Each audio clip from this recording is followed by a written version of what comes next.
Olá, família! Sejam todos bem-vindos ao estudo diário das Escrituras. Hoje nós vamos estudar aqui Doutrina e Convênios, seção 1, do versículo 17 ao versículo 23. Só 7 versículos aqui.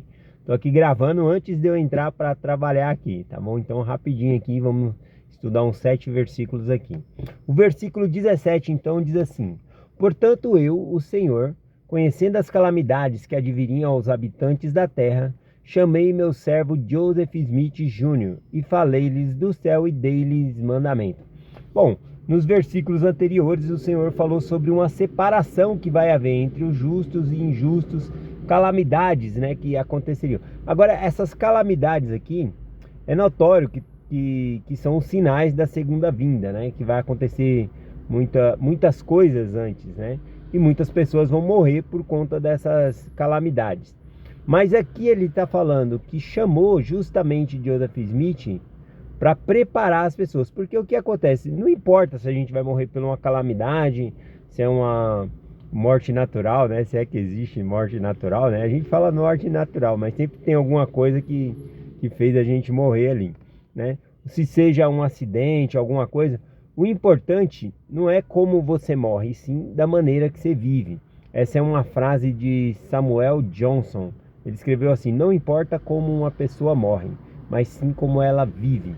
O presidente Nelson, né, no seu aniversário de 100 anos, algumas pessoas perguntaram qual é o segredo, né, e querendo saber, né, como viver tanto tempo assim. O mais importante, ele menciona, que é viver no Evangelho. Como se manter firme no Evangelho. Eu acho que essa é a parte mais importante. O versículo 18 aqui diz assim: 18 e 19. E também a outros dei mandamentos, que proclamar estas coisas ao mundo. E tudo isso para que se cumprisse o que foi escrito pelos profetas.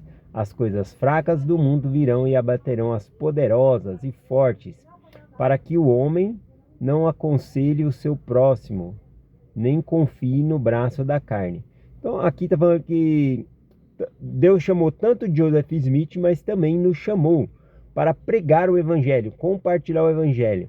Por quê? Por conta das calamidades, ou seja, as pessoas precisam estar preparadas para se encontrar com Deus. Esse é o ponto central aqui. Por isso que Deus ele chamou Joseph Smith, e vendo que nós falamos ontem sobre a apostasia, justamente ele chama para restaurar a sua igreja aqui na terra, tá bom? Então aqui vamos para o versículo 20, 21, 22, 23 aqui, finalizando aqui o nosso estudo. Versículo 20: que todo homem, porém, fale em nome de Deus, o Senhor, sim, o Salvador do mundo. Então a pessoa tem autoridade para falar em nome de Deus, pregar o Evangelho, trazer as pessoas a Cristo, para que a fé também aumente na terra, para que o seu eterno convênio sejam estabelecidos, para que a plenitude do meu evangelho seja proclamado pelos fracos e pelos simples aos confins da terra perante reis e governantes.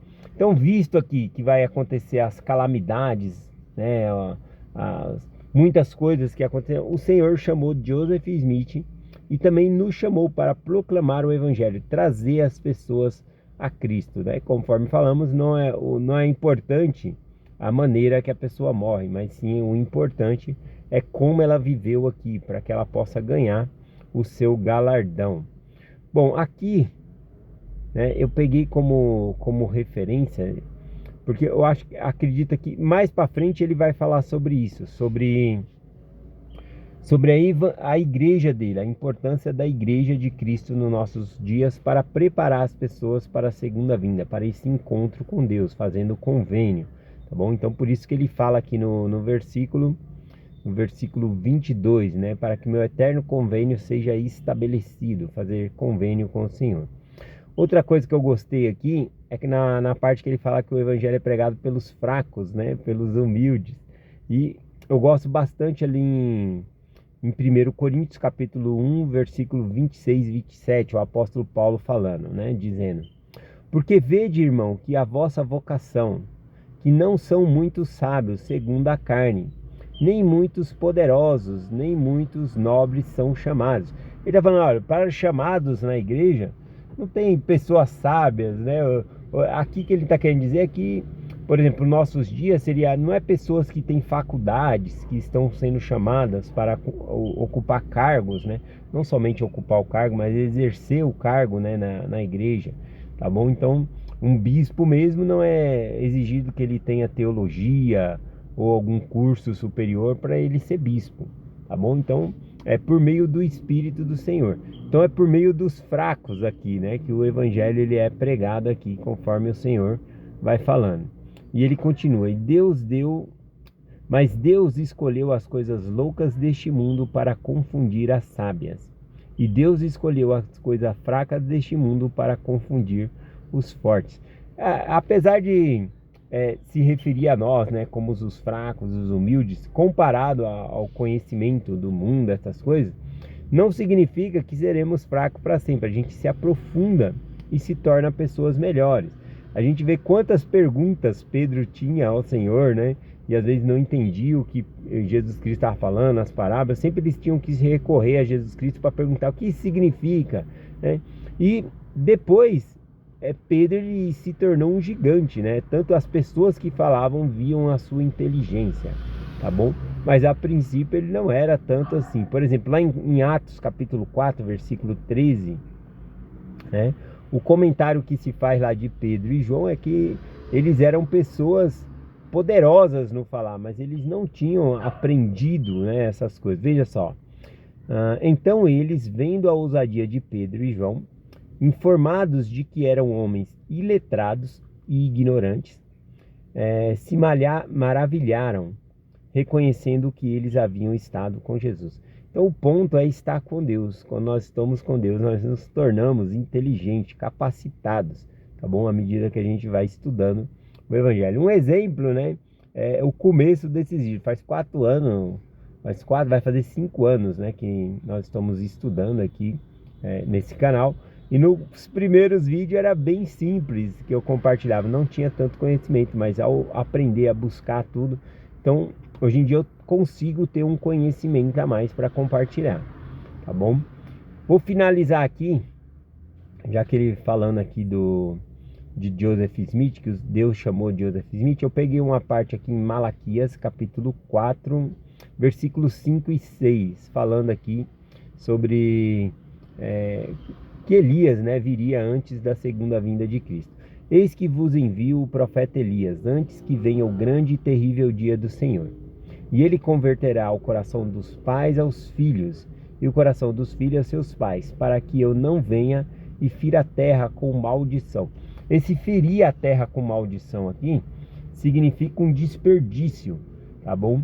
Se o evangelho não fosse pregado, não tivesse sendo pregado aos dois lados do véu, para ajudar as pessoas a fazer esses convênios com Deus, seria um desperdício na segunda vinda. Muita gente não se salvaria, tá bom? Então aqui fala desse convênio.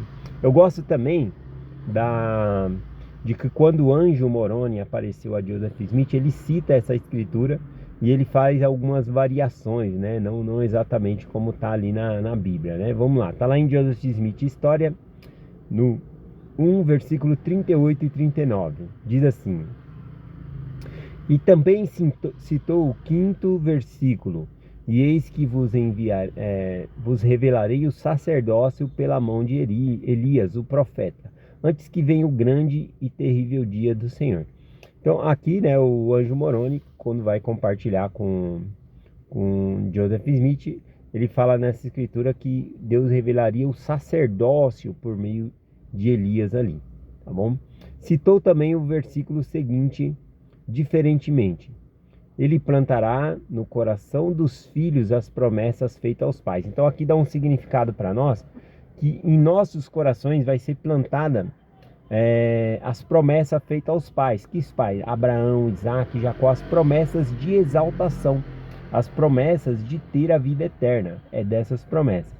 E aí ele continua: e o coração dos filhos voltar-se-á para seus pais, ou seja, para os seus antepassados, no sentido de fazer obra vicária, né? Então, por isso que o evangelho ele é pregado dos dois lados do véu e as ordenanças feitas para os dois lados do véu. Se assim não fosse, toda a terra seria totalmente devastada na sua vinda. Então veja que lá em Malaquias diz que seria ferida com maldição, aqui fala devastada, ou seja, desperdiçada. Esse que é uma interpretação boa aqui, tá bom? Então se não houvessem Elias e a proclamação do evangelho dos dois lados do véu e os convênios sendo feitos dos dois lados do véu, seria um desperdício, né? Porque poucas pessoas seriam salvas. E nós precisamos dos convênios para ser salvos também, tá bom? Então é essa a mensagem que eu compartilho com vocês hoje, em nome de Jesus Cristo. Amém. Até amanhã.